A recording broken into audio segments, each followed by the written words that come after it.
Sa usapang dinestiya sa PBA, sentro ngayon ng atensyon si Leo Austria. Matapos muli magkampiyon ng San Miguel Beermen, umiinit ang paghahambing sa kanya kay PBA Most Winningest Coach Tim Cone. Ang ibang detalye alamin sa pag-abante ni Jake Micolov. Sa usapang dinastiya sa PBA, isang pangalan na naman ang sentro ng diskusyon, Leo Austria. Matapos muling magkampiyon ng San Miguel Beermen, maraming fans ang nagsasabing hindi lang talento ang dahilan rito, kundi ang sistemang matagal nang pinatatakbo ni Austria.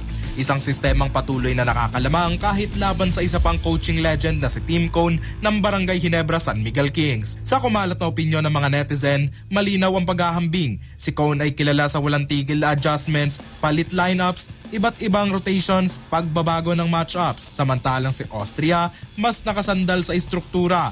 Malinaw ang roles, disiplinado ang spacing at bawat piyesa alam ang gagawin sa loob ng sistema. Mas lumutang ang pagkakaibang ito sa mga huling serye ng playoffs. Habang sinusubukan ng Ginebra na maghanap ng sagot sa pamamagitan ng pagbabago-bago, nanatili namang steady ang San Miguel.